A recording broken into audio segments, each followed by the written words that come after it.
اعوذ باللہ من الشیطان الرجیم بسم اللہ الرحمن الرحیم۔ علم اسلام چینل میں سب ناظرین کو خوش آمدید اور خلوص بھرا سلام۔ آج کا عنوان ہندوستان پر غلاموں کی حکومت۔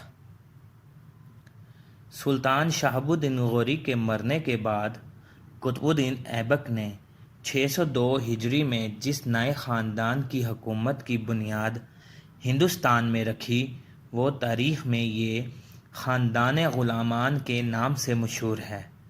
اس کی وجہ یہ ہے کہ ہندوستان کی اس نئی حکومت کا بانی قطب الدین ایبک اور اس کے تمام جانشین یا تو ابتدا میں غلام تھے یا غلاموں کی اولاد میں سے تھے۔ اس موقع پر یہ بھی بتا دینا ضروری ہے کہ طلوع اسلام کے بعد سے مسلمانوں میں غلاموں کو اولاد کی برابری کا ہی درجہ حاصل ہو گیا تھا۔ چنانچہ رسول اللہ صلی اللہ علیہ وآلہ وسلم نے اپنے غلام زید بن ثابت کو بیٹا بنا لیا تھا۔ خلفائے اسلام غلاموں کو بڑے بڑے عہدے دیا کرتے تھے۔ چنانچہ اسپین کے فاتح طارق بھی ایک غلام ہی تھا۔ محمود غزنوی بھی غلاموں ہی کی اولاد میں سے تھا۔ مسلمان بادشاہوں کا یہ قاعدہ تھا کہ وہ غلاموں کو اولاد کی طرح پرورش کیا کرتے تھے اور ان کو اولاد کی طرح تعلیم دلاتے تھے، یہاں تک کہ اپنی بیٹیوں کی شادیوں کا بھی غلاموں سے کر دیا کرتے تھے۔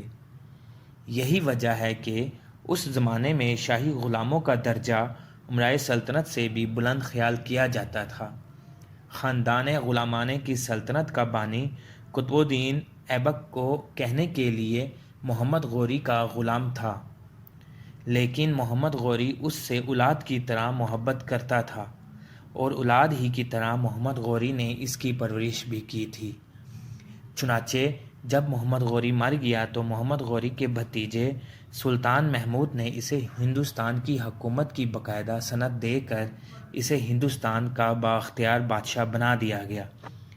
تو اس طرح کافی عرصے تک ہندوستان پر غلاموں کی حکومت قائم رہی۔ ویڈیو کو لائک اور چینل کو سبسکرائب کرنے کے لیے شکریہ۔